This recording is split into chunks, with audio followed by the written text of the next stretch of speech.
যোগ্যতা ক্ষমতা আমার নেই, আমার মুর্শিদের পায়ে ধুলোর যোগ্যতা নেই। এখানে অনেক হাফিজ, কারি, মাওলানা, মুফতি, আরো উচ্চ পর্যায়ের মানুষ আছে। আর এই অনুষ্ঠান সারা বিশ্বে প্রচারিত হচ্ছে। সেখানে আরো মূল্যবান মূল্যবান মানুষ আছে। আর এই দরবারে তো আছে অনেক মূল্যবান মানুষ। আমার মুর্শিদগণ বলে গেছেন, যেটা অলি তৈরির কারখানা। এটা সহজ কথা তো। যে দুনিয়ায় যে সমস্ত কারখানা আছে, সেই কারখানায়, গাড়ির কারখানায় গাড়ি হয়, খেলনার কারখানায় খেলনা হয়, যে কারখানায়, বিভিন্ন রকমের কারখানায়, খাবারের কারখানায় খাবার হয়, বিভিন্ন কারখানায়, যে কারখানায় সেই জিনিসই হয়। তাহলে এটা ওলি আল্লাহর দরবার, এখানে ওলি আল্লাহ তো তৈরি হবেই। এটা তো স্বাভাবিক কথা, এটা বুঝতে কারো অসুবিধা হবে না, হবে না। এটা ওলি আল্লাহর তৈরির কারখানা। এখানে হাজার হাজার ওলি আল্লাহ আছেন, তারা গোপনে আছে, আমরা বুঝতে পারি। ওলি আল্লাহ যারা, ওলি আল্লাহর দরজা, নবীর দরজা যারা পায়, তারা কিন্তু নিজেকে গোপন রেখে দেয়, তাদেরকে বোঝা যায় না সহজে। যাই হোক, সেই দরবার, এখানে মুখ খোলার কোনো অবকাশ নেই। তবে আল্লাহ রসুল কামে মুর্শিদ যদি কিছু বলার তৌফিক দেন, তাহলে দু একটা কথা আলোচনা করবো আপনাদের সঙ্গে, আপনাদের জানা কথাই হবে। আর এই বলার মধ্যে যদি কোনো ভুল বা বেয়াদবি হয়ে যায়, আল্লাহর ওয়াস্তে ক্ষমা করে দেবেন। তাই এই যে 2 নম্বর আয়াতে যেটা বলা হলো, যখনই বলছে তার বাড়িটা, নিশ্চয়ই মুমিন তো তারাই, আল্লাহর নাম উচ্চারিত হলে যাদের অন্তর ভয়ে কেঁপে ওঠে। এখানে মুমিন বান্দার বর্ণনা দিচ্ছেন। মুমিন বান্দা কি? মুমিন বান্দা সেই ব্যক্তি, আল্লাহর নাম যখন করা হয়, আল্লাহর নাম উচ্চারিত হলে, যখন আল্লাহর নাম উচ্চারণ করা হয়, তাদের অন্তর ভয়ে কেঁপে ওঠে। আল্লাহর কথা বললে তাদের ভয়ে দিলটা কেঁপে ওঠে, তারাই হচ্ছে মুমিন। অন্য জায়গায় আছে, অন্য আয়াতে আছে যে আল্লাহ মোমেনদের বন্ধু। আর মোমেনরা, আল্লাহ যেমন মোমেনের বন্ধু, মোমেনরাও আল্লাহর বন্ধু। আর মোমেনদের ডেফিনেশন হচ্ছে, মোমেন বান্দা সেই যে তার নিজের জান, মাল, জীবন সমস্ত কিছু আল্লাহর কাছে বিক্রি করে দিয়ে, নিজের বলে কিছু নেই আর। আমি যদি একটা জমি বিক্রি করে দিই, সেই জমির উপরে আমার কোনো অধিকার থাকে কি? থাকে? এখন লেখা হয় যে এই জমিটা আমার, আর আজ থেকে এর উপরে আমার কোনো অধিকার নেই, এই জমিটা যাকে দিচ্ছি সেই ভোগ করবে, এ লেখা থাকে, দলিল হয়ে যায়, এই তো। মোমেনরা ঠিক সেই রকম, তারাই মোমেন যারা নিজেদের জান, মাল, এমনকি ধন সম্পত্তি, জান জান মানে জীবন, ধন সম্পত্তি সমস্ত কিছু আল্লাহর কাছে বিক্রি করে দিয়েছে। তাহলে মোমেনের কিচ্ছু নেই আর, সব বিক্রি করে দিয়েছে আল্লাহর কাছে। আর আল্লাহ বলছে, আমি মোমেনের জান, মাল সব কিনে নিয়েছি মোমেনের কাছ থেকে। আমরা মালপত্র কিনে নিই টাকা দিয়ে, আর আমার আল্লাহ যখন কিনেছেন, কি দেবেন? হ্যাঁ, জান্নাতটা দেবেন। আল্লাহ বলছে, আমি জান্নাতের বিনিময়ে মোমেনের জানমাল সব কিনে নিয়েছি। জান্নাতের মূল্যটা কত? সাধারণভাবে এইরকম পৃথিবীর যত টাকা আছে, সমস্ত টাকা, যত কিছু জিনিসপত্র আছে, সবের মূল্য, পৃথিবীর মূল্য, সমস্ত কিছুর মূল্য, একটা পৃথিবীর মূল্য হলেও ওই জান্নাতের মূল্যের সমান হবে না। ওই জান্নাতের মূল্য হবে আরো কয়েকটা পৃথিবীর টাকা হলে, তাও হবে না। সে এমনই জান্নাত। আল্লাহ মোমেনের মাল কিনে নিয়েছেন, আর দিচ্ছেন ওই জান্নাতটা, তাকে দিচ্ছেন। জান্নাত আর জাহান্নাম দুটো জিনিস আছে, আল্লাহ সৃষ্টি করে রেখেছেন, জাহান্নাম আর জান্নাত। এই মোমেনরা জান্নাতে যাবে, যারা মোমেন, অর্থাৎ আল্লাহর হুকুম যারা মেনে চলে। আল্লাহ আমাদের সৃষ্টি করেছেন, দুনিয়ায় পাঠাবার আগে আমাদের রুহগুলোকে একত্রিত করেছে, করে জিজ্ঞেস করছে, আমি কি তোমাদের আল্লাহ? আমাদের কাছে ওয়াদা করে নিয়েছে, ওয়াদা করে নিয়েছে যে আমি তোমাদের আল্লাহ। আমরা বলছি যে হ্যাঁ আল্লাহ, আপনি আমাদের আল্লাহ। তাহলে আমি দুনিয়াতে পাঠাবো তোমাদের, আমার কথা মনে থাকবে তো? আমরা বলছি হ্যাঁ আল্লাহ আপনার কথা মনে রাখবো আমরা। তো আমার আল্লাহ জানতেন, আমার আল্লাহ তো সবকিছু জানেন। অতীতে যা হয়ে গেছে সব জানেন, বর্তমানে যা হচ্ছে জানেন, ভবিষ্যতে যা হবে তাও জানেন। আমার আল্লাহ সবকিছু জানেন। তিনি জানতেন যে আমরা দুনিয়াতে এসে কি করব, দুনিয়ার টাকা পয়সা অর্থ সম্পদ দেখে আমরা আল্লাহকে ভুলে যাব। আল্লাহ যে আমাদের এই দুনিয়ায় পাঠিয়েছেন এ কথা আমরা স্বীকার করব না। আমরা অন্য কথা বলবো যে আমরা দুনিয়াতে এসেছি আমার মা বাপের ওসিলায় এসেছি দুনিয়ায়। হ্যাঁ ঠিকই, কিন্তু সবার কেন বাচ্চা হয় না? মা বাবাদের ওসিলায় তো দুনিয়াতে এসেছি আমরা, কিন্তু সবার কেন বাচ্চা হয় না? তা নিশ্চয়ই এখানে কিছু একটা কেউ মালিক আছে যার হুকুমে সব হচ্ছে, তিনিই আমার আল্লাহ। কিন্তু আমরা দুনিয়াতে এসে আমরা এত অর্থশালী হয়ে গেছি, এত সম্পদ, এত শিক্ষিত হয়েছি যে আল্লাহ বলে কি আছে এটা আর আমাদের জ্ঞান হয় না। এটা আমরা ভুলে গেছি। এটা সেই আল্লাহ বলা মানুষ যাতে আল্লাহ মুখী হয়, সেই জন্য আমার মোর্শেদ জামানার মোজাদ্দেদ হযরত মাওলানা সুফি মুফতি আজম রহমাতুল্লাহ এই হাক্কানি দরবার প্রতিষ্ঠা করেছেন যাতে মানুষ আল্লাহমুখী হয়। এবং তাই তিনি 4টি স্কিম আমাদের দিয়েছেন। 1 ওয়াক্ত 5 ওয়াক্ত নামাজ পড়তে হবে বাবা। আবার উনি একটু বেশি করে এগিয়ে বলছে বিনা কাজায়, যে কথা কালাম পাকে বিভিন্ন জায়গায় উল্লেখ করা আছে যে নামাজের সময় হলেই নামাজ পড়ে নিতে হবে। নামাজের সময় হলেই নামাজ পড়ে নিতে হবে, কিন্তু আমরা সেই নামাজ থেকে গাফেল হয়ে গেছি সবাই। অনেক বয়স্ক মানুষও দেখেছি 50 বছর 60 বছর বয়স হয়ে গেছে, হুজুর একটু দোয়া করবেন যেন ভালোভাবে নামাজ পড়তে পারি। আমি বলি, কেন বাবা নামাজ পড়ো না নাকি? বলছি হ্যাঁ পড়ি, ফজরের নামাজটা মাঝে মাঝে কাজা হয়ে যায়। আমি বলি হায় কপাল, তো ওই 60 বছর বয়স হয়েছে বাবা এখনো ফজরের নামাজ কাজা করো? হ্যাঁ বাবা, খবরদার বাবা কাজা করবে না নামাজ। তাহলে জোয়ান ছেলেদের বেলা তো আরো খারাপ হয়ে যাবে। যে বাড়ির 60 বছর বয়সের মানুষ ফজরের নামাজ ওঠে না, সে বাড়ির ছেলেরা নামাজ পড়বে? পড়বে কি?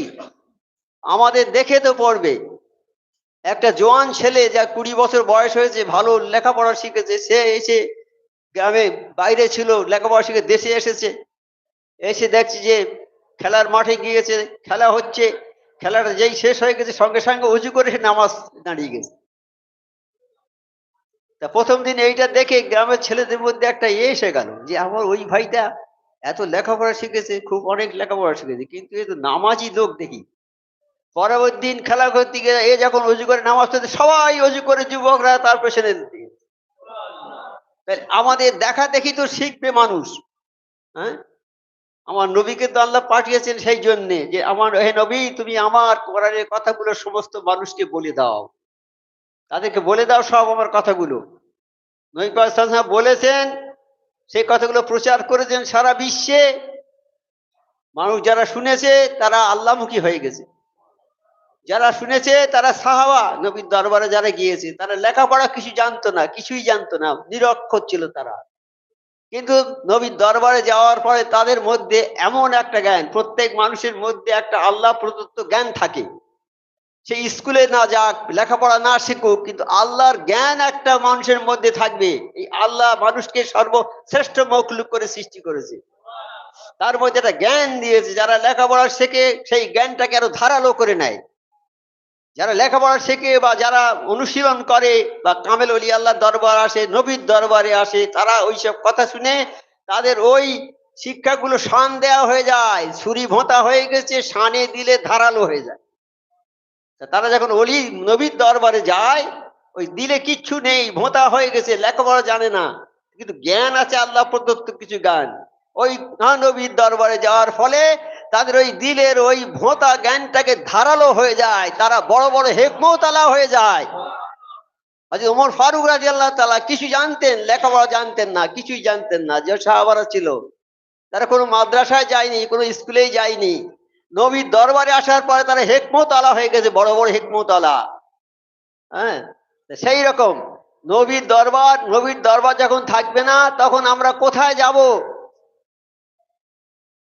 আমার নবী পাক বললেন সাল্লাম যে বাবা তোমরা আমার এই কালাম পাকটা ধরে থাকবে আর আমার সুন্নত হাদিস এইগুলো দুটো ধরে থাকবে, তোমাদেরকে বেরাস্তা করতে পারবে না। আরো অন্য রেয়াতে আছে যে নবী পাক যখন থাকবে না তখন থাকবে কামেল ওলি আল্লাহরা। নবী পাক যেমন তার কথাগুলো সারা বিশ্ববাসীর কাছে কোরআনের কথাগুলো প্রচার করেছেন, নবী পাকের পরে সাহাবা, তারপর তাবিন, তারপর তাবে তাবিন, তার বেশ তারপরে আসছে কামেল ওলি আল্লাহর জামানা। হ্যাঁ, এই কামেল ওলি আল্লাহর জামানা, এই কামেল ওলি আল্লাহর সিলসিলা কিয়ামত পর্যন্ত ইনশাআল্লাহ থাকবে। আর কিয়ামত পর্যন্ত এরা কালাম পাকের কথাগুলো মানুষের কাছে প্রচার করবে। তা সেই সকম মুর্শিদ সুফি আজান গাছী রহমতুল্লাহ জামানার মুজাদ্দেদ, তিনি কামেল ওলি আল্লাহ, তার দরবার আমরা পেয়েছি। আমার মুর্শিদা বলে গেছেন যে আমাদের নসিব ফুই বলুন, আমরা কামেল ওলি আল্লাহ দরবার পেয়েছি। কাজী এই দরবারে টিকে থাকাটাই হলো শক্ত কথা, টিকে থাকাটা, কারণ শয়তান আমাদের পিছনে লেগে থাকবে সব সময়। আমার কোনো এক ভাই বলেছেন যে যারা মৌলানা, যারা হাফেজ, যারা কারি, তাদের পেছনে যে শয়তান থাকে সে ট্রেনিং প্রাপ্ত শয়তান। স্কুলে স্কুলে মাস্টারি করে মাস্টাররা, সেখানে প্লেন গ্রাজুয়েট থাকে আর অনার্স গ্রাজুয়েট থাকে। অনার্স মানে একটা বিশেষ বিষয়ে পারদর্শী, বাংলায় হোক, ইংরেজি হোক, আরবি হোক, যে কোনো একটা সাবজেক্টে পারদর্শী সে, সেই জন্য তাকে অনার্স বলে একটা জিনিস সাবজেক্ট থাকে, সে বিশেষ পারদর্শী।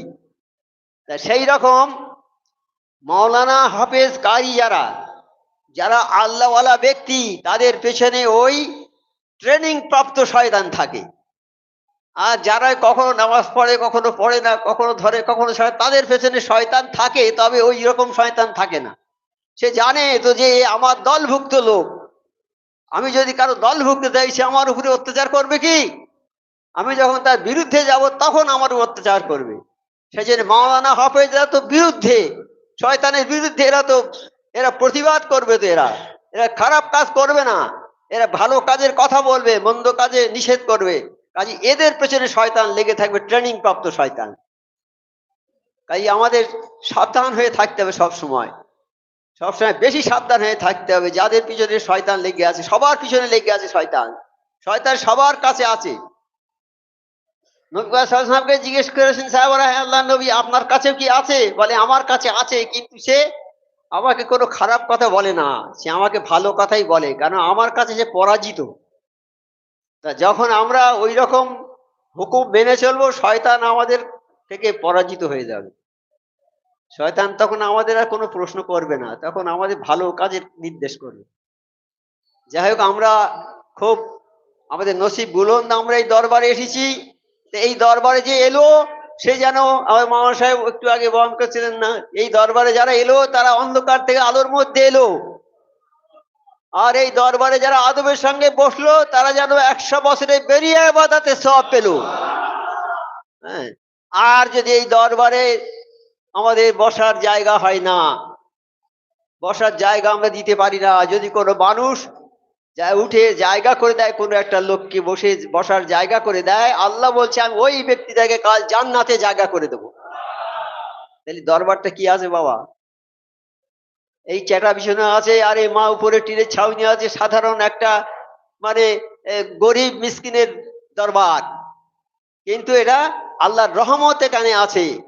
হ্যাঁ, আল্লাহর রহমত এখানে আছে। এই দরবার যারা পেয়েছে তারা এমনি পায়নি, তাদের ইতিহাস আছে নিশ্চয়ই, পিছনে কিছু হয়তো তাদের বাপ মা তাদের জন্য দোয়া করে গেছে বলে আজকে তাদের দোয়ার বদৌলতে আমরা এই দরবারে আসতে পেরেছি, নয়তো আমরা কেউ আসতে পারতাম না। আর না হয় তারা এমন একটা কাজ করেছে, সে কাজ করে দেখে কাজে আল্লাহ খুশি হয়ে গেছে, কিন্তু তারা জানে না যে কি কাজ আমি করেছি, একটা ভালো কাজ। সেই কাজের বদৌলতে আল্লাহ তাদের এই দরবারে এনেছে। এই দরবারে আমরা এসেছি, আমাদের নসিব খুবই বুলন্দ, আমাদের মুর্শিদা বলে গেছেন। তাই আমার মুর্শিদ যেমন আমার হযরত আজান গাছী রহমাতুল্লাহ, তাই আমাদের খুব সহজ করে কয়েকটা জিনিস দিয়েছেন, যে যার উপরে আমরা যদি ইস্তেকামাত থাকি, তাহলে আমরা ইনশাল্লাহ আমরা জান্নাতে যেতে পারবো। আমাদের প্রত্যেকের উদ্দেশ্য যে আমরা জান্নাত চাই, এই তো। তা সেই জন্যে আমরা এই দরবারে এসেছি। এই দরবারের আদর্শ আমার মুর্শিদ বলেছেন যে বাবা 5 ওয়াক্ত নামাজ বিনা কাজায় পড়বে।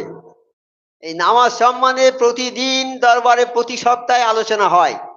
এই নামাজ যদি তা ভালো থাকে তাহলে সব জায়গায় সে চলে যেতে পারবে। কবর থেকে শুরু করে, কবর হচ্ছে আমাদের প্রথম ঘাঁটি, আখেরাতের প্রথম ঘাঁটি হচ্ছে কবর। কবরে গেলেই প্রথমে অনেক প্রশ্ন আসবে, সেই প্রশ্নের জবাব দিতে হবে। অনেক ফেরেশতারা আসবে, প্রশ্নের জবাব দিতে না পারলে শাস্তি হবে। কবরের মধ্যে সাপ ঢুকিয়ে দেওয়া হবে, বিষাক্ত বিষাক্ত সাপ। সেই সব সাপ, বিষাক্ত সাপ তোমার দংশন করতে থাকবে। দোজকের সঙ্গে তোমার কবরকে যোগ করে দেওয়া হবে। যদি তুমি কোনো প্রশ্নের উত্তর দিতে না পারো, তুমি জাহান্নামী হয়ে যাবে। তখন তোমার ওই দোজকের সঙ্গে, দোজকের দোর খুলে দেবো। আল্লাহ বলবে, এই ফেরেশতারা দোজকের দরজাটা খুলে দাও একবার, দোজকের আগুনটা আসুক, আর এই এই মায়েতের জন্য আগুনের বিছানা করে দাও। আর তাকে, তার উপরে শাস্তি থাকবে, শাস্তি হবে। নামাজ পড়েনি, যে নামাজ না পড়বে তার জন্য ওই ফজর থেকে জোহর পর্যন্ত নামাজ না পড়ার জন্যে তার শাস্তি হবে। লোহার মুদগর হাতে থাকবে, মাথায় মারবে, মাটির নিচে ঢুকে যাবে, আবার সেখান থেকে তুলে আবার মারবে। ফজর থেকে জোহর পর্যন্ত নামাজ না পড়ার জন্য, জোহরের নামাজ, ফরজের নামাজ না পড়ার জন্য ফজর থেকে জোহর পর্যন্ত সময়টা তাকে ওই পেটাই করবে। আবার জোহরের নামাজ না পড়ার জন্য জোহর থেকে আসর পর্যন্ত তাকে মারতে থাকবে, ওই রকম ভাবে আঘাত করতে থাকবে মাথায়। আবার আসরের নামাজ না পড়ার জন্য আসর থেকে মগরেব পর্যন্ত তাকে ওই রকম শাস্তি হবে। এবার মগরেবের নামাজ, মগরেব থেকে এশা পর্যন্ত ওই শাস্তি হবে। এশার নামাজ পড়েনি, এশা থেকে ফজর পর্যন্ত ওই শাস্তি হবে। 24 ঘন্টা তার কবরে আগুন জ্বালানো হবে, সাপ ঢুকিয়ে দেওয়া হবে, আর এই শাস্তি হবে, ভীষণ শাস্তি হবে। সেই দোজকে আমরা যাতে না যাই, দোজক থেকে নাজাত যাতে পাই, সেজন্য আমার মুর্শিদ আমাদের নামাজের কথা বলেছেন, বারবার তিনি বলেছেন। আর আল্লাহ বলছেন, আমি জিন ও ইনসান জাতিকে সৃষ্টি করেছি একমাত্র আমার ইবাদত বন্দেগী করবে, অর্থাৎ আমার নামাজ পড়বে। এই জন্যে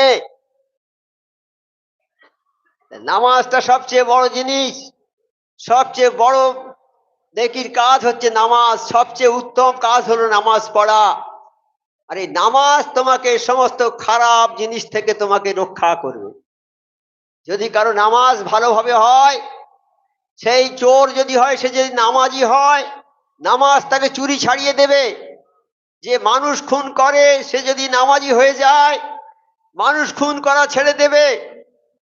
তাই নবী পাকের দরবারে যারা গিয়েছে, নামাজ জীবনে পড়েনি, নবী পাক সাল্লাল্লাহু আলাইহি ওয়াসাল্লামের দরবারে একটা ছেলে গিয়েছে, নামাজ পড়ে না, সে জেনা করে বেড়ায়, সব সময় জেনা করে, জেনাকার ছেলে। নবী পাক সাল্লাল্লাহু আলাইহি ওয়াসাল্লামের দরবারে একজন বলেছে, বাবা যাও না একবার নবীর দরবারে, যাও না, দেখে এসো না। আল্লাহ যাকে হেদায়েত করে, আল্লাহ যাকে ভালোবাসে, তাকে কোনো নবীর দরবারে পাঠায়, তাকে নবীর অবর্তমানে কামেল ওলি আল্লাহর দরবারে পাঠায়। তাও যাচ্ছে, যার সঙ্গে ওর ভালোবাসা, সেই প্রেমিকা ডাকছে, বলো গো কোথায় যাচ্ছ, আমার কাছে একটা কথা শুনে যাও। বলছে, না না, আমার শোনার আর সময় নেই আজকে, আমি তওবা করে দিয়েছি, আর আমি এমন একটা জায়গায় যাচ্ছি, আর অন্য কোনো চিন্তা ভাবনা আমার নেই, আমি সেইখানটা যাব আগে, তারপরে আমি তোমার সঙ্গে কথা বলবো, আর আমি কথা বলবো না। না, একটু এসো, একবার একটা কথা শুনে বল। না, আমি শুনবো না তোমার কোনো কথা। যে তার সঙ্গে 24 ঘন্টা পড়ে থাকতো। আল্লাহ যাকে ভালোবাসে তাকে টেনে নিয়ে চলে যায়। যেমন একটা চুম্বক আছে এইখানে, এখানে যদি একটা টাকা লোহা থাকে, চুম্বকটা বড় যদি হয়, লোহা ছোট হয়, আস্তে আস্তে টেনে নেবে তাকে। এখন চুম্বক আমার নবী পাক সাল্লাল্লাহু আলাইহি ওয়াসাল্লাম, লোহাকে টেনে নিচ্ছে, লোহা যাচ্ছে চুম্বকের কাছে, আর কোনো দিকে আর খেয়াল করে না।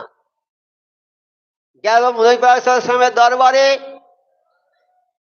আল্লাহ বলেছেন, এক নবী, যারা গোনাহ করে তোমার দরবারে আসবে, পাহাড়ের সমান গোনাহ করে তোমার দরবারে যদি আসে, আর এসে যদি তারা তাওবা ইস্তিগফার পড়ে, তওবা পড়ে, আর নবী তুমিও যদি সেই সঙ্গে পড়ো তওবা, আমি ওই বান্দার পাহাড় সমান গোনাহ মাফ করে দেব। তাহলে নবীর দরবারে যারা গিয়েছে, তওবা পড়েছে, তাদের গোনাহ আল্লাহ মাফ করে দিয়েছে। একটা ছোট্ট ঘটনা, হাবিব আজমির ঘটনা বললেই ভালো বুঝতে পারবেন। হাবিব আজমি ছিল একজন সুদখোর, বিরাট সুদের টাকা জোর করে সবার কাছ থেকে আদায় করত। একদিন এক খাতকের বাড়ি গেল, গিয়ে বলে দাও সুদের টাকাটা আমাকে দাও। সুদের টাকা বলছে বাবা আজকে তো আমাদের বাড়িতে কোনো লোক নেই, আগামী দিন আপনি আসবেন, এলি দুদিনের সুদের টাকা একেবারে দিয়ে দেবো।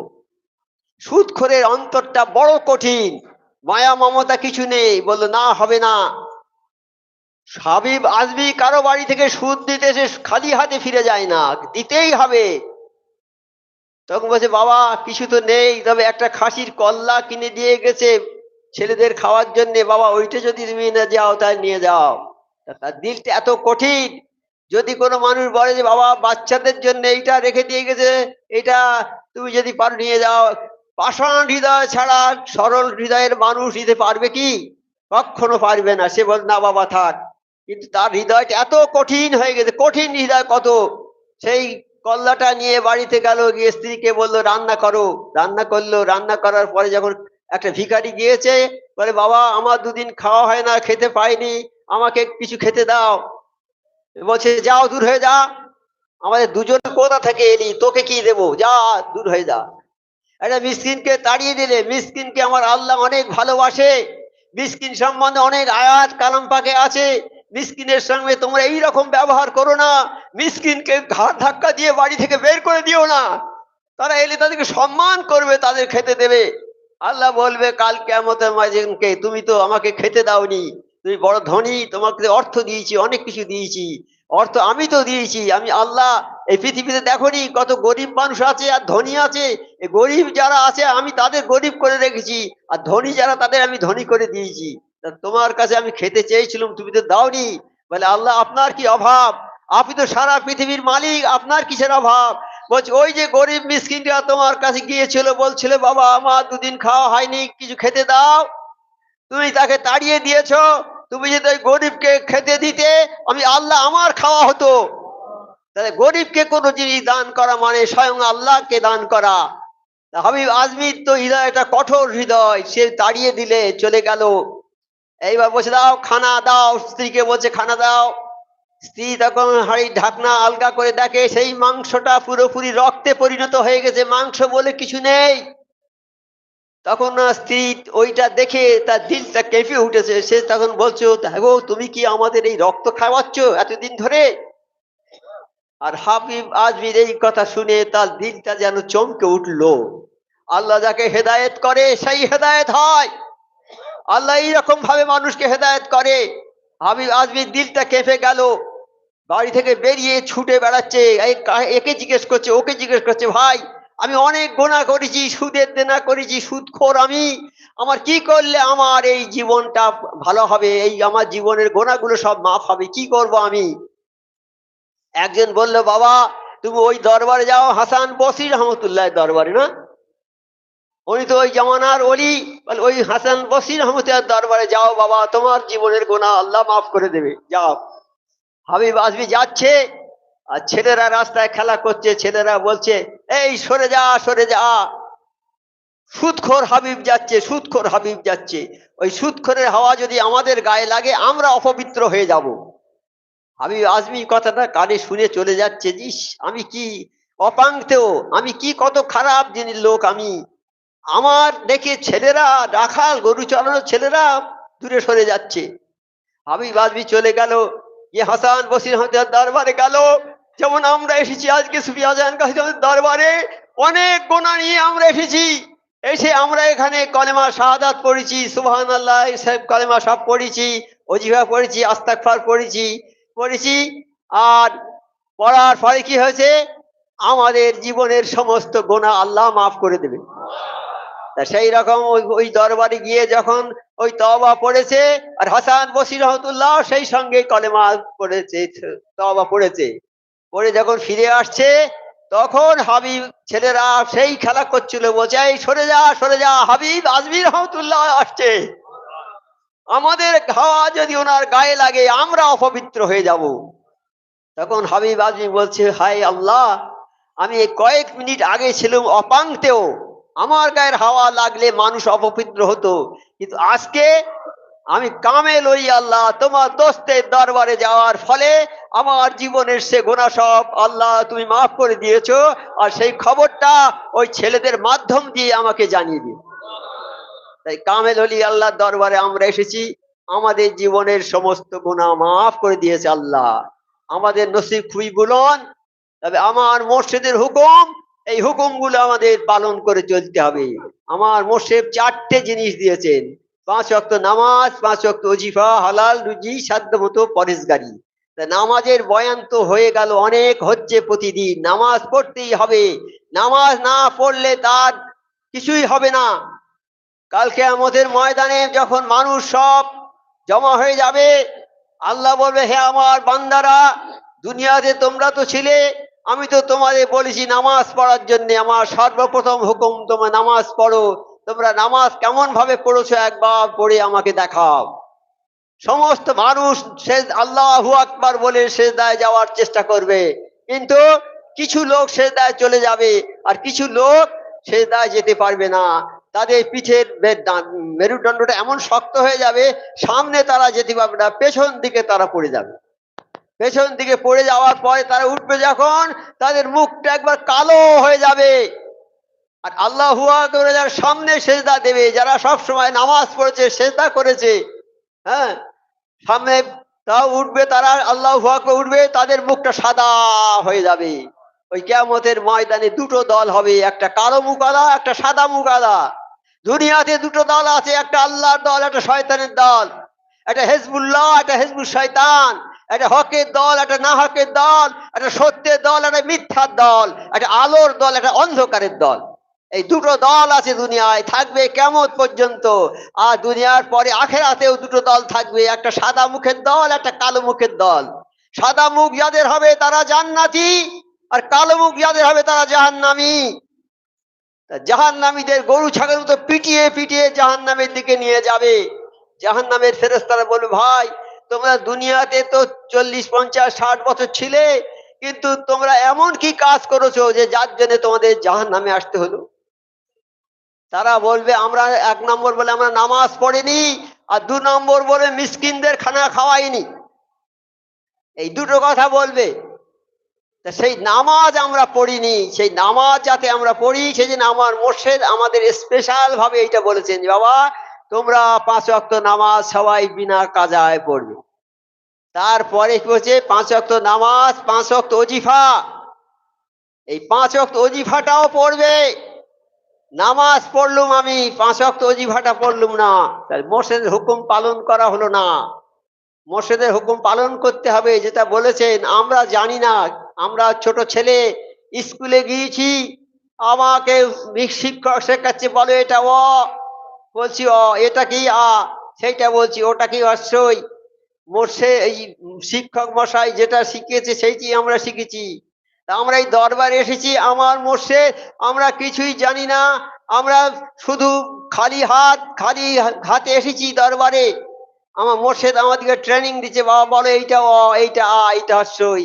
মোর্শেদ বলে এইটা 5 ওয়াক্ত নামাজ, এইটা ওজিফা। তা আমরা যেই ওয়ানে গিয়ে স্কুলে মাস্টারমশাইয়ের কাছে গিয়ে অ আ শিখে বাড়ি এসেছি, বলি এটা অ না, এটা আ না, এটা হচ্ছে না, এই যদি বলি, তাহলে আমরা কি লেখাপড়া শিখতে পারবো? পারবো বাবা? তা আমরা, আমার মোর্শেদা বলেছে যে, ও তোমরা এই নামাজটা পড়ো, যেটা যদি না পড়ি তাহলে আমরা কি শিখতে পারবো কিছু? নামাজ না পড়তে হবে, তাহলে মোর্শেদে মানা হলো। এইবার অজিফাটার কথা বলছি, এটা যদি না পড়ি তাহলে মোর্শেদকে কি মানা হবে? তা অজিফাটা কি ফরজ নয়, কিন্তু মোর্শেদের হুকুম, এটা পড়তে হবে। তা এই অজিফাটা সম্বন্ধে আজকে 2-1টা কথা আলোচনা হবে। এই অজিফাটা কি আছে? হাক্কানি দর্শক পূর্ণ।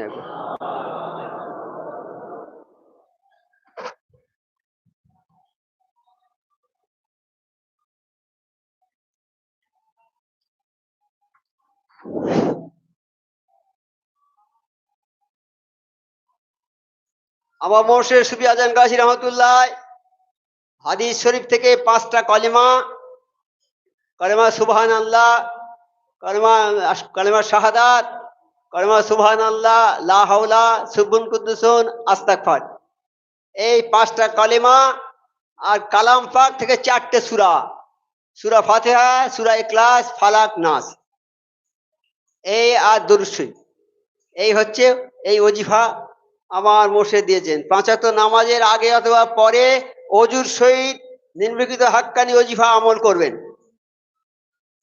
এই ওজিফাটা 5 ওয়াক্ত ওজিফাটা নামাজের আগে অথবা পরে আমল করার কথা আবার মোর্শেদ সুফি আজম রহমতুল্লাহ বলছেন। হ্যাঁ, আর প্রথম দিন যারা ওজিফা, নতুন ওজিফা যারা নেবে, প্রথম দিন ওজিফা পড়ার আগে 2 রাকাত নফল নামাজ পড়ে ওজিফাটা পড়া শুরু করবে। তারপরে প্রতি 5 ওয়াক্ত নামাজে ওজিফাটা পড়বে। যার সময় নেই হাতে, নামাজ পড়ে ওজিফাটা, ছোট্ট ওজিফা পড়তে পড়তে চলে যাবে রাস্তায়, কোনো অসুবিধা নেই। ট্রেনে বসে ওজিফা পড়ো, গাড়িতে বসে ওজিফা পড়ো, যাচ্ছ অফিসে যাবে, নামাজ পড়ে সময় নেই তোমার, এইবার ওজিফাটা আস্তে আস্তে মনে মনে পড়তে পড়তে চলে যাও, হবে। আচ্ছা, নফল নামাজ দ্বারা আল্লাহর নৈকট্য অর্জন করা যায়। বলছি নফল নামাজ পড়তে বলছে, 2 রাকাত নফল নামাজ পড়ে শুরু করবে তোমার জীবনের প্রথম ওজিফাটা। যে কোনো কাজ আমরা শুরু করব, আমাদের জীবনে যে কোনো কাজ। আমি একটা ঘর করছি, ঘর করার আগে হুজুর বলছি, হুজুর আমি একটা ঘর করব, বাবা 2 রাকাত নফল নামাজ পড়ে ভিতটা শুরু করবে। হুজুর আমি বাইরে বেড়াতে যাব, বাবা 2 রাকাত নফল নামাজ পড়ে যাবে বাবা, আর দরুদ শরীফ সবসময় পড়তে থাকবে। আমার মসজিদে কথা বলতেন নাকি, আপনারা তো এসেছেন, আমার সাবর হুজুর কাছে এসেছেন, দেখা করেছেন, হুজুর আমি পরীক্ষা দিতে যাব, বাবা 2 রাকাত নফল নামাজ পড়ে যাবে বলেছেন। কেন? এই নফল নামাজ দ্বারা আল্লাহর নৈকট্য অর্জন করা যায়। অর্থাৎ এই নফল নামাজ আল্লাহর কাছাকাছি নিয়ে যাবে। নৈকট্য মানে আল্লাহর নিকটে চলে যাবে। তুমি নামাজ পড়ছো, এই নফল নামাজের মাধ্যমে আল্লাহর ওলি হয়। এই নফল নামাজের মাধ্যমে আল্লাহর নৈকট্য লাভ করা যায়, অর্থাৎ আল্লাহর কাছাকাছি তুমি চলে যাবে। তুমি যত নফল নামাজ বেশি পড়বে, আল্লাহর কাছাকাছি তুমি চলে যাবে। নফল নামাজ আল্লাহর প্রতি উম্মতে মুহাম্মদকে উৎসাহিত করেছেন। হাদিস কুরসিতে আছে, হযরত আবু হুরায়রা রাদিয়াল্লাহু থেকে বর্ণিত, আল্লাহ তাআলা বলেন, আমার বান্দা নফল আমল দ্বারা আল্লাহর নৈকট্য অর্জন করে। বুখারী শরীফ 2য় খণ্ড 963 পৃষ্ঠা, মিশকাত শরীফ 1ম খণ্ড 197 পৃষ্ঠা। নফল নামাজ দ্বারা আল্লাহর নৈকট্য অর্জন করা যায়। নফল রোজা ও নফল নামাজের মাধ্যমে বান্দা আল্লাহর ওলি হয়। নফল নামাজ আর নফল রোজার দ্বারা বান্দাই তো ওলি হয়, বান্দাই তো আল্লাহর, বান্দাই তো আবার নবী। তাহলে ইবাদতের দ্বারাই মানুষের আখলাক চেঞ্জ হয়ে যায়। একটা লোক 5 ওয়াক্ত নামাজ পড়ছে, রমজান রোজা করে, আল্লাহর হুকুম মেনে চলে, তিনি মোমেন বান্দা। আর একজন সারা জীবন বিরাট ধনী মানুষ, মিনিস্টার, বড় মিনিস্টার, বিরাট সম্পত্তি আছে, নামাজ পড়ে না, রোজা করে না। তাহলে এই দুটো মানুষ সমান হবে না। দুনিয়াতে তার সম্মান বেশি যে নামাজ পড়ে না, অর্থশালী লোকের সম্মান বেশি। আর আখেরাতে যে নিঃস্ব গরিব আল্লাহকে যে মানে, তার সম্মান বেশি। এই দুটো মানুষ সমান হবে কি? দুটো মানুষ কখনো সমান হতে পারে না। আল্লাহ হাদিসে উল্লেখ আছে, ফরজ নামাজের ত্রুটি বিচ্যুতি। এই ফরজ নামাজ যা পড়ি আমরা, অনেক ত্রুটি বিচ্যুতি আছে। সেজদার সময় আমরা ঠিক মতো সেজদা দিইনি, বা অজুর মধ্যে অনেক গন্ডগোল থাকে, অনেক নামাজের ওঠা বসায় অনেক ত্রুটি থাকে। এই নামাজের ত্রুটিগুলো কি হয়, এই নফল নামাজের মাধ্যমে সেগুলো সংশোধন হয়ে যায়। নফল নামাজ আমাদের হয়তো 100 রাকাত নামাজ পড়ছি, তার মধ্যে 10 রাকাত হয়তো হলো না, কি 50 রাকাত হয়তো কবুল হলো না, কিন্তু ওই নফল নামাজ যদি পড়া থাকে, ওই 50 রাকাত নামাজটা ওইটা পূরণ করে দেবে। নামাজের হিসাবটা ঠিক হবে, কমে গেল, নফল নামাজ দেখবে তখন, যখন নামাজের হিসাব হচ্ছে নামাজ কম হয়ে গেছে, এবার তুমি জাহান্নামী হয়ে যাবে। আল্লাহ বলবে, দেখো ওর আর কোনো ইবাদত আছে কিনা দেখো। আমার আল্লাহ জানেন সব, তবুও বলবে ফেরেশতাদের, ও ফেরেশতারা দেখো, খুঁজে দেখো কোনো জায়গায় আর কিছু নামাজ আছে কিনা দেখো। ফেরেশতারা খুঁজে খুঁজে দেখো যে আল্লাহ কিছু নফল নামাজ আছে। বলছে কতটা, এর সমান হবে? বলে হ্যাঁ হবে আল্লাহ। দাও, তাই ওই জান্নাতে দিয়ে দাও, নামাজ পুরোপুরি হয়ে গেছে। নফল নামাজ হাক্কানির অনুসারী যারা, তারা বেশি বেশি নফল নামাজ পড়ে। দরবারে এসে 2 রাকাত নফল নামাজ পড়ে দরবারে বসতে হবে। এই দরবারে যাওয়ার সময় আবার 2 রাকাত নফল নামাজ পড়ে চলে যেতে হবে। আর যখন বাড়িতে থাকে, সব সময় জোহরের নামাজ পড়তে যাচ্ছে, বলে নামাজ আজান হয়ে গেছে, গিয়ে উজু করে 2 রাকাত নফল নামাজ আগে পড়ে নিচ্ছে। এইরকম পীর ভাইরা পড়ে সব, বেশি নামাজ পড়ে। কাবা শরীফ হজে গিয়েছে একজন, তার কাছে শোনার কথা, সে দাঁড়িয়ে আছে মসজিদে হারামে, আর একজন যাচ্ছে রাস্তায়, বলছে অত নামাজ পড়েন কেন? কাবা শরীফ এসে বলছে ওই লোকটাকে, সে বলছে যে এই শুনে গেছে তো যে এখানে কোনো লোক যদি কিছু বলে, হজে গিয়ে কেউ যদি বলে ঘাড়ের উপরে যদি পা তুলে দিয়ে চলে যায়, বাবা রাগ করতে পারবে না, তাহলে তোমার হজ নষ্ট হয়ে যাবে। হ্যাঁ, তুমি ওখানে একদম মরা মানুষের মতো কাফন পরে যাচ্ছ, তো তো তুমি মরা মানুষ, তো তুমি কথা বলবে কেন? তাহলে তোমার হজ হয়ে যাবে, তুমি কিছুই জানো না। আদব যদি রক্ষা করো তোমার হজ হয়ে যাবে। এই আদব রক্ষা করাটা বড় জিনিস। তাই মৌলানা রুম বলেছেন, হে আল্লাহ আমাকে আদব দাও, আদব শিক্ষা দাও আল্লাহ। আদব করলে সব হয়ে যাবে। তা এবার তুমি নামাজি, তাহলে সেই জন্য নফল নামাজ আমাদের পড়তে হবে। হ্যাঁ, এটা পড়ার দরকার, পড়লে আমরা অনেকে পাবো। হাদিস নম্বর 864 হাদিস, আবু হুরায়রা রাদিয়াল্লাহু বর্ণিত, রসুল হযরত বিলাল হাফসি রাদিয়াল্লাহু তাআলা 2 রাকাত নফল নামাজকে খুব গুরুত্ব দিতেন।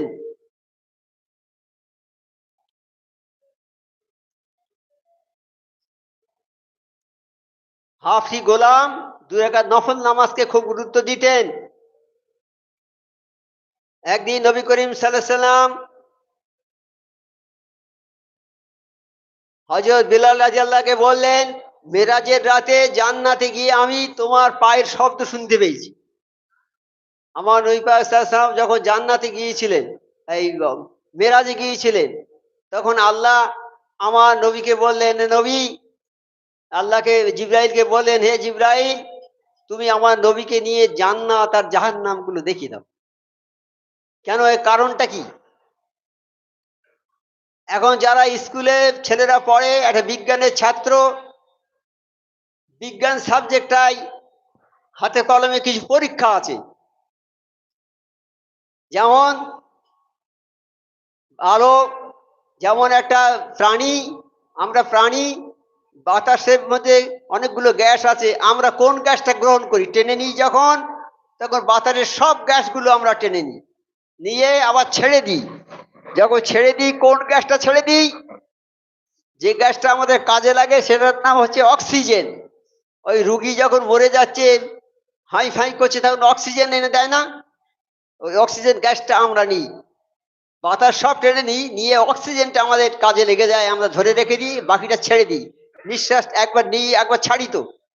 হ্যাঁ, যখন ছাড়ি তখন কার্বন ডাই অক্সাইডটা ছেড়ে দিই, আর কার্বন ডাই অক্সাইড যখন ছেড়ে দিই তখন গাছ ওইটা নিয়ে নেয় সঙ্গে সঙ্গে। হ্যাঁ, আমি মাছ খাচ্ছি, খেয়ে কাঁটাটা ফেলে দিচ্ছি, কাঁটাটা বিড়াল খেয়ে নিচ্ছে, তাহলে আমি, আমার মাছ খাওয়া হলো আর বিড়ালেরও খাওয়া হলো। সেটা বাতাস থেকে আমরা নিচ্ছি, কার্বন ডাই অক্সিজেনটা আমরা নিচ্ছি, কার্বন ডাই অক্সাইড ছেড়ে দিচ্ছি, তাহলে অক্সিজেনটা আমার লেগে গেল কাজে, কার্বন ডাই অক্সাইড গাছের কাজে লেগে গেল, তাহলে বাতাসের সমতা থেকে যাবে। না তো শুধু যদি আমরা অক্সিজেন নিই আর গাছ যদি অক্সিজেন নেয়, তাহলে অক্সিজেন শেষ হয়ে গেলে সব মানুষ মরে যাবে। সেই জন্যে বললেন, এই তাই কিছু বাস্তব পরীক্ষার দ্বারা ওই বিজ্ঞানের ছাত্র যারা, তারা বাস্তব পরীক্ষা করিয়ে তাদের নেয় কি, যে বাতাসের মধ্যে যে অক্সিজেন গ্যাস আছে, ওই গ্যাসটা যদি ফুরিয়ে যায়, মানুষ বা কোনো জীব মরে যাবে।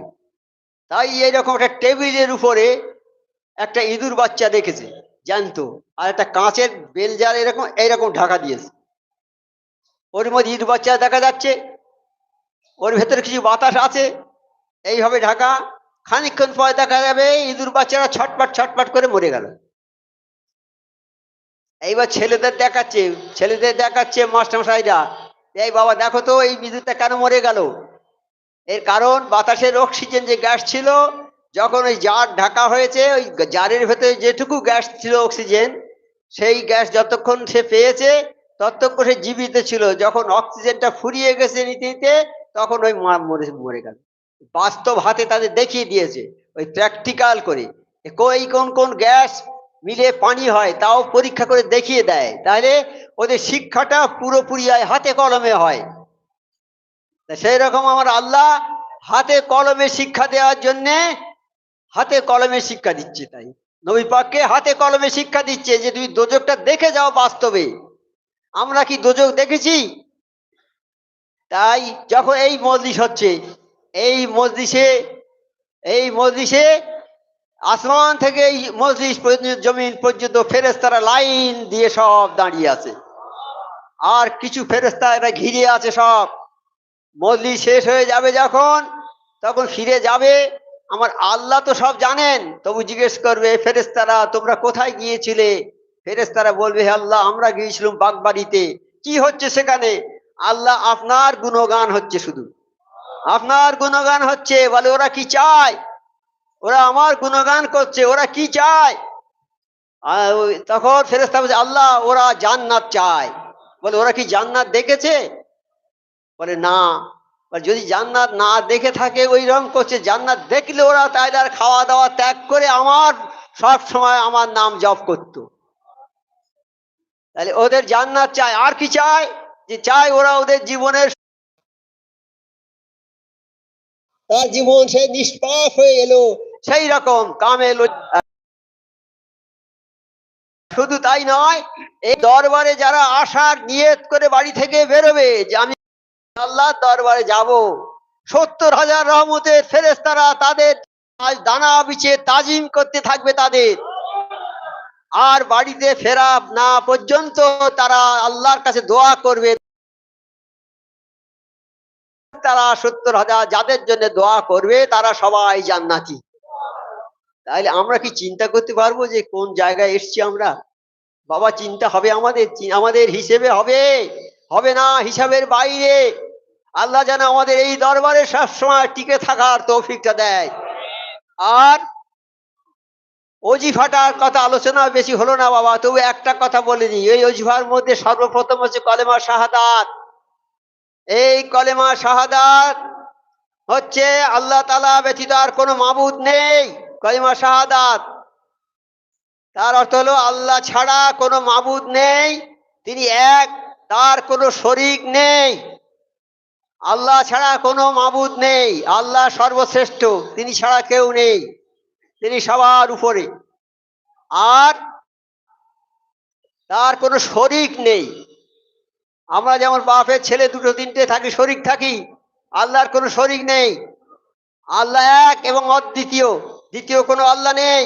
আমি আরো সাক্ষ্য দিচ্ছি যে নিশ্চয়ই হযরত মুহাম্মদ মুস্তাফা সাল্লাল্লাহু আলাইহি সাল্লাম আল্লাহর বান্দা ও রসুল।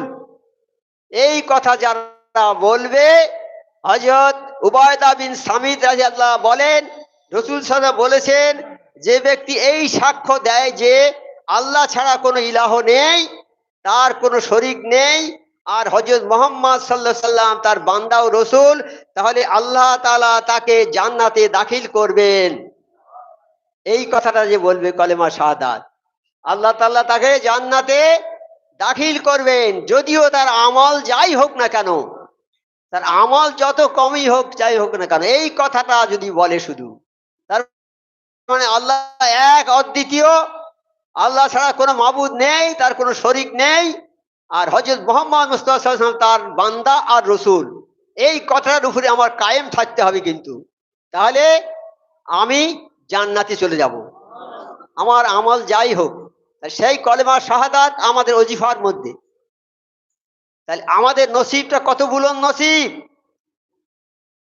বুখারী শরীফ প্রথম খণ্ড 5ম পৃষ্ঠা এটা আছে, মিশকাত শরীফ প্রথম খণ্ড 14 পৃষ্ঠা। এই কলিমা একবার ইয়াকিনের সাথে পড়লে বেঈমান ইমানদার হয়। যার ইমান নেই, ইমান অর্থাৎ বিশ্বাস, আল্লাহকে বিশ্বাস করে না, নবীকে বিশ্বাস করে না, কালাম পাককে বিশ্বাস করে না, এরম লোক তো অনেক আছে। তো তা যারা সেই সব লোক যদি একবার ইয়াকিন করে যদি এই দরবারে এসে ঢোকে বা ইয়াকিন করে যদি এই কলেমাটা পড়ে, তাহলে তার তার কি হবে? এই কলেমায় তার ইমানটা এসে যাবে সঙ্গে সঙ্গে। হ্যাঁ, যে বেঈমানদার ইমানদার হবে, এই কলেমা ইমানের কলেমা, ইমানি কলেমা। এটা যাদের ইমান নেই এই কলেমা পড়লে তাদের মধ্যে ইমানটা এসে যাবে, ইমানের দুর্বলতা দূর হয়। পিছনে গোনা সমূহ মাফ হয়, আর কি হয়, জান্নাতের হকদার হয়। এই কলেমাটা পড়বে। এই কলেমা খালেস দিল নিয়ে যে পড়বে সে যেন এমন এক বৃক্ষ রোপণ করলো যে বৃক্ষ থেকে দুনিয়াতে ফল দান করবে এবং আখেরাতে যেমন কবরে হাসরে সর্বত্রই ফল দান করবে। এই কলেমাটা পড়লে সব জায়গায় কামিয়াবি হবে। সোজা কথা, সব জায়গায় কবরে হাসরে পুলসিরাতে সব জায়গায় কামিয়াবি হয়ে যাবে। এই কলেমা আসমান জমিন অপেক্ষা ভারী। কাল কিয়ামতের ময়দানে আমাদের ওজন হবে, নেকি গুনাহ ওজন হবে। এই কলেমা হচ্ছে আসমান জমিনের চেয়ে ভারী। এই কলেমাটা যদি পড়ি তাহলে আমাদের নেকি ভারী হবে না কম হবে? ভারী হয়ে যাবে ইনশাল্লাহ। সেই জন্য এই কলেমাটা আমার দিয়েছেন মোর্শেদ সুফি আজম গাজী রহমাতুল্লাহ আলাইহি। কত বড় দরজার ওলি, হ্যাঁ, তার পায়ে ধুলোর যোগ্যতা আমাদের নেই। তিনি নিজের জীবনকে বিসর্জন করে দিয়ে এই হাক্কানি আঞ্জুমান প্রতিষ্ঠা করেছেন। তিনি হুজরাতে শুয়ে থাকতেন একটা ইটের বালিশ মাথায় দিয়ে। আমরা তো দেখিনি, আমরা শুনেছি। ইটের বালিশ মাথায় দিয়ে হুজরাতে শুয়ে থাকতেন তিনি। কেন? সারা বিশ্ববাসীকে আল্লাহমুখী করার জন্য তিনি এই দরবার প্রতিষ্ঠা করেছেন আর নিজে আপ্রাণ চেষ্টা করেছেন। ওই কোনোদিন ভালো খানা খায়নি, সাধারণভাবে খানা খেয়েছেন আর ওই কষ্ট স্বীকার করে এখানে ছিলেন, এই দরবার প্রতিষ্ঠা করেছেন। এখন এই দরবার সুফি সাবল নামের সময়ে এই হাক্কানি ওজিফা 26টা ভাষায় লিখে সারা বিশ্বে ছড়িয়ে দিয়েছে। সারা বিশ্বে এখন হাক্কানির প্রচার, সারা বিশ্বে। America, London, Japan, German, Indonesia, চীন, সমস্ত জায়গায়, বাংলাদেশ, সারা পৃথিবীতে যে সব জায়গায় এই হাক্কানি আঞ্জুমানের প্রচার চলছে ইনশাআল্লাহ। আর এই কলেমা একবার পরে ভারী। এই কলেমা তোমাকে সকল বিপদ থেকে বাঁচাবে। কলেমা শাহাদাত পড়তে পড়তে কেউ মরে গেলে কলেমা খালেস দিলে পড়বে, এই কলেমা মরে গেলে সে জান্নাতি হবে। এই কলেমা শাহাদাত যদি মরার সময় একবার উচ্চারণ করে আশহাদু আল্লাহ, জান্নাতি হয়ে যাবে। কলেমা, এই কলেমা খালেস দিলে পড়বে 80 বছরের কুফরি গোনা মাফ হয়ে যাবে। এই কলেমা একবার পড়বে খালেস দিলে, হবে দিলটা ভালো করে খালেস দিলে, আল্লাহর দিকে রুজু করে যে আল্লাহ আমি জীবনে যত অন্যায় করেছি আল্লাহ আমি তওবা করছি, আল্লাহ আমার তওবা কবুল করে নাও আল্লাহ। আল্লাহ আমি তোমার কাছে খাঁটি ভাবে তওবা করছি আল্লাহ, খালেস দিলে তওবা করছি, আমার তওবা কবুল করে নাও আল্লাহ। এইভাবে পড়লে খালেস ভাবে যদি ওই কলেমা পড়া যায়, 80 বছর ধরে যে কুফরি করেছে, অত্যাচার করেছে, সেই গোনা আল্লাহ মাফ করে দেবে। শাহাদাত পড়ে দান খয়রাত হজ যাকাত দিয়ে সব অর্জন করবে। আর বলেছে গোনা মাফ হয়ে যাবে। নবী সাল্লাল্লাহু আলাইহি ওয়াসাল্লাম বলেছেন যারা খালেস দিলে কলেমা শাহাদাত পড়বে, ধনীরা দান খয়রাত করে যে নেকির হকদার হবে। যে যদি খালেস দিলে একবার কলেমা শাহাদাত পড়ে, সেই ধনীদের ধন সম্পদ বেশি নেকি অর্জন করবে। গরিবরা সবসময় আফসোস করে আল্লাহ আমাদের গরিব করে রেখেছো, ওই ধনী কত আরামে আছে। কিন্তু সুলেমান বাদশাকে জিজ্ঞেস করলে, বাদশাহ আপনি খুব ভাগ্যবান, আপনার রাজত্ব আছে, টাকা পয়সা আছে। বাদশাহ সুলেমান বলল, দেখো আমি ধনী, আমার বাদশাহ, কিন্তু আমার এত সম্পদ, আমি যদি রাজত্ব চালাতে না পারি আমার কোনো মূল্য নেই। কিন্তু কোন গরিব মানুষ, তোমরা যদি একবার কলেমা শাহাদাত পড়ো তাহলে আমার ধন সম্পদ অপেক্ষা তোমরা বেশি নেকি পেয়ে যাবে। তাহলে গরিব মানুষের 7 গুণ মাপ। যে গরিব মানুষের আল্লাহ বহু ভালোবাসে গরিব মানুষকে। তা আমরা গরিব হয়ে যান, শকর গুজারি করবো আল্লাহর কাছে। লোক কান্নাকাটি করছে, আল্লাহ আমরা গরিব। হাজিরা হজ করে, যে হাজি একটা হজ করলো, যার একটা হজ কবুল হয়ে গেল, সে যেন কি হলো, একটা হজ যার কবুল হয়ে গেল, সেই হজের মূল্য সারা পৃথিবীর সম্পদ দিলে হবে না। সেই সম্পদের একমাত্র মূল্য হলো জান্নাত। যার হজ একটা কবুল হয়ে গেছে, কত বড় ভাগ্যবান লোক। গরিব মানুষ আল্লাহ খাইব, আল্লাহ ওকে ধনী করেছে, হজ করে এসে কত নেকি কামাচ্ছে, জান্নাত পেয়ে যাচ্ছে। আমাদের আল্লাহ টাকা দিতে, যদি আমরা হজ করে জান্নাতি হতাম।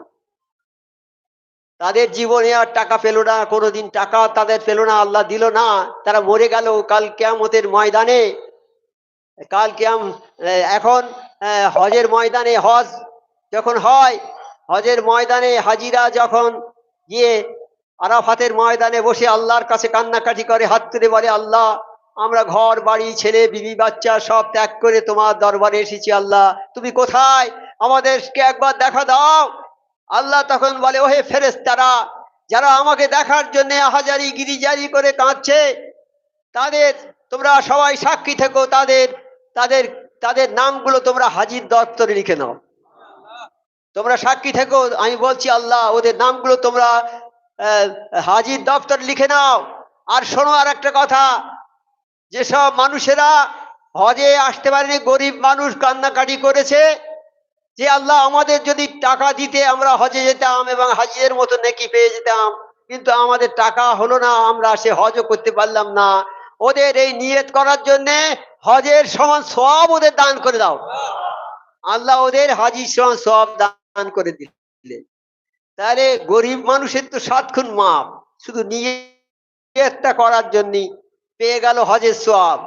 একজন লোক যাচ্ছে, বনি ইসরায়েলের সময় যাচ্ছে, দেখে মস্ত বড় একটা বালির পাহাড়, সে সঙ্গে সঙ্গে হাত তুলে বলে, আল্লাহ ওই বালির পাহাড়টা যদি সরা হয়ে যায়, আমি দুর্ভিক্ষের সময় দেশে সব দান করে দেব।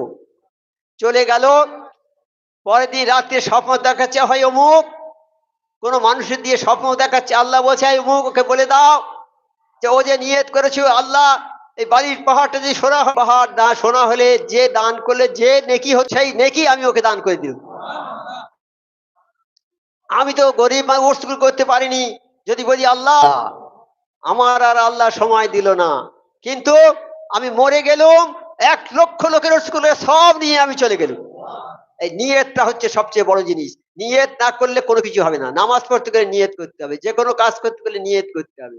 নিয়তটা সবচেয়ে বড়। নিয়তটা খাঁটি থাকলে তোমার সব কিছু কাজ করা আল্লাহর তরফ থেকে সহজ হয়ে যাবে। হ্যাঁ, তাই এই সময় শয়তান কি করে, মাথা চুল ছিঁড়তে থাকে। যেমন যখন এই হজের ময়দানে, আরাফাতের ময়দানে যখন হাজিরা যখন ওই নেকি পেয়ে যায়, তখন শয়তানরা গড়াগড়ি খায় আর মাথা চুল ছিঁড়তে থাকে, বললো যাকে আমরা বলে, হে আল্লাহ, যাদেরকে আমরা ওই দোজকে যাবে, যারা দোজকের খাতায় যাদের নাম লেখা ছিল আমি লিখে রেখেছি, শয়তান ওরা দোজকবাসী হবে। কেন, ওরা তখন আল্লাহকে মানতো না। আর মানতো যদি হজে যাচ্ছে, যাওয়ার সময় বলবে আমি হাজি, আমি হজ করতে যাচ্ছি, আমি হজ করে আসবো, আমি সব করবো, আমি তোয়াফ করবো, সহি করবো, তাদের হজ আল্লাহ কবুল করবে না। ওই আল্লাহ আমি যাচ্ছি হজ, আল্লাহ তুমি যদি কবুল করো আমার হজ কবুল হবে, আল্লাহ তোমার উপর ভরসা করি হয়ে যাচ্ছে, আল্লাহ আমি সব ছেড়ে দিয়ে এসেছি, বাড়ি ঘর ছেলে মেয়ে জমি জায়গা, আমি আল্লাহ শুধু তোমাকে চাই, এই কথা। কিন্তু যে সমস্ত লোক হজে যাচ্ছে, কিছু লোক তারা হচ্ছে আমি হাজি, হজে যাওয়ার আগে বাক্সে লিখে রেখেছে হাজি অমুক, হজে যায়নি এখন লিখে রেখেছে বাক্সের নাম লিখে রেখেছে হাজি অমুক, হাজি অমুক, হজ হয়ে গেছে। এইসব লোকের হজ আল্লাহ কবুল করবে কিনা আল্লাহ পাক বেহেতে জানেন। তবে এই যদি আমি নিজের বড়াই করি তাহলে আমার ক্ষতি হয়ে যাবে। হজে যেতে গেলে সেখানে আদব রক্ষা করে চলতে হবে। এই দেখেন না, হাজি থেকে এসে সব মাথায় রুমাল বেঁধে সারা দেশ ঘোরে, আমি হজ করে এসেছি, হজ করে এসেছি। এইরকম কোরবানির সময় বড় উট এনে সারা দেশে ঘোরায়, আমি বড় উট কিনে এনেছি, 2 লাখ টাকা লেগেছে, এই দেখো এখানে দেখে সব জায়গায় নিজেকে প্রকাশ করছে যে আমি বড় একজন দাতা। কাল দাতা যে তারও ডাকবে আল্লাহ যে তুমি কি করেছো, এত পয়সা দিয়েছি, আল্লাহ আমি দান করেছি, তুমি দান করেছো, তুমি লোকে তোমাকে ধনী মানি বড় ধনী বলবে, এই জন্য দান করেছো, যাও জাহান্নামে চলে যাও। এই দান করতে হবে খালি আল্লাহর জন্য, যে কোনো কাজ করতে হবে আল্লাহর জন্য। তা গরিব মানুষের সবচেয়ে ভালো এই হলো গরিব মানুষের ব্যাপার, গরিব মানুষের আল্লাহ সবচেয়ে বেশি ভালোবাসেন। হ্যাঁ, গরিব মানুষকে একটা পয়সা যদি কেউ দেয়, হালাল পয়সা যদি কোনো মিসকিনের হাতে কেউ দেয়, সেই পয়সাটা আমার আল্লাহ বলছে ওই গরিবের হাতে পড়ার আগে আমি হাত পেতে সেটা গ্রহণ করি। আর ওই পয়সাটা গ্রহণ করে আমার আল্লাহ কি করেন, ওইটা বাড়াতে থাকেন, বাড়িয়ে বাড়িয়ে কাল কিয়ামতের ময়দানে উহুদ পাহাড়ের সমান নেকি ওই মানুষটাকে দেবে। তাহলে তাহলে দান 1 পয়সা আমরা করতে পারবো না, দান আমাদের করতে হবে। 1 পয়সা দান আমরা করতে পারবো না, আমরা 1 টাকা পারবো না, 10 টাকা দান করতে পারবো না, নিশ্চয়ই পারবো। হ্যাঁ, দান করতে হবে, 1 পয়সা দান করলে বহুত পয়সার সমান নেকি পাবে, তবে হালাল পয়সা চাই। সেরকম নামাজ পড়তে হবে, তবে শর্ত হচ্ছে কি, নামাজ পড়ার পরে হালাল রুজি খেতে হবে তোমার। তুমি সারা দিন সারা রাত নামাজ পড়ো, সারা দিন রোজা করো, সারা রাত নামাজ পড়ো, পড়ে পড়ে তুমি তৃণ মতো হয়ে গেছে, অর্থাৎ একটা শুকনো খড়ের মতো শুকনো হয়ে গেছে তোমার দেহ, পিঠ বেঁকে গেছে নামাজ পড়ে পড়ে, কিন্তু তোমার রুজি হালাল নয়, তোমার দোয়া আল্লাহর দরবারে কবুল হবে না। এইবার তুমি নামাজ পড়লে, ওজিফা পড়লে, এইবার হালাল রুজি খেলে, হালাল রুজি না খেলে তোমার কিচ্ছু হবে না। এবার নামাজও পড়েছো, ওজিফা পড়েছো, হালাল রুজি খেয়েছো, এইবার যদি একটা শর্ত আছে, সাধ্য মতো পরহেজগারি যদি না করো, তাহলে তোমার কোনোটাই আল্লাহর দরবারে কবুল হবে না। তাই একটার সঙ্গে একটা জড়িত আছে। হ্যাঁ, অজু হচ্ছে নামাজের চাবি, অজু হচ্ছে নামাজের চাবি, আর জান্নাতের চাবি হলো নামাজ। হ্যাঁ, কাজী অজু করতে হবে ভালো করে, নামাজটা পড়তে হবে ভালো করে, তারপরে জান্নাতের চাবি পেয়ে যাবে। আর যদি পরেশগারি না থাকে, কিছুই আর পাবে না। সেই জন্য পরেশগারি করতে হবে। পরেশগারি আমরা জানি তো, এর বাড়ি খাবো না, ওর বাড়ি খাবো না, এটা পরেশগারি নয়। শুধু এটা পরেশগারি, এটা কথার মধ্যে আছে, ওঠার মধ্যে আছে, বসার মধ্যে আছে, সব জায়গায় পরেশগারি আছে, পরেশগারি সমস্ত জায়গায় আছে। তা সেই পরেশগারি করার ক্ষমতা আমাদের নেই। আমার মোর্শেদ তাই বলেছেন, সাধ্য মতো করবে বাবা পরেশগারি, সাধ্য মতো। পরেশগারি যদি ঠিক পরেশগারি করা যায়, আমরা একটা লোক করতে পারবো না, একটা লোক পরেশগারি করতে পারবো না। সেই জন্য আমার মোর্শেদ আমাদের ছাড় করে দিয়েছে আল্লাহর কাছে কেঁদে কেঁদে, যে বাবা সাধ্য মতো পরেশগারি করবে। হ্যাঁ, এই ভাইয়ের সঙ্গে ঝগড়া করবো, পরেশগারি থাকবে আমার। স্ত্রীর সঙ্গে ঝগড়া করবো, স্ত্রীকে অন্যায় ভাই মারবো, পরেশগারি থাকবে। হ্যাঁ, লোকের সঙ্গে মিথ্যা করে মামলা মকদ্দমা করবো, ফরেজগারি থাকবে। আমি বাজারে মাল বিক্রি করবো, ওজনে কম দেবো, ফরেজগারি থাকবে। মাকে খেতে দেবো না, আমি অনেক টাকার মালিক, মা ভিক্ষে করে খাচ্ছে, আমার ফরেজগারি থাকবে। পরেশগারি সব জায়গায় আছে বাবা, কথার মধ্যে, ওঠার মধ্যে, বসার মধ্যে, চলার মধ্যে, ব্যবসার মধ্যে, চাকরির মধ্যে, কাজের মধ্যে, সমস্ত জায়গায় পরেশগারি আছে। কাজে সাধ্য মতো পরেশগারি এখতিয়ার করতে হবে।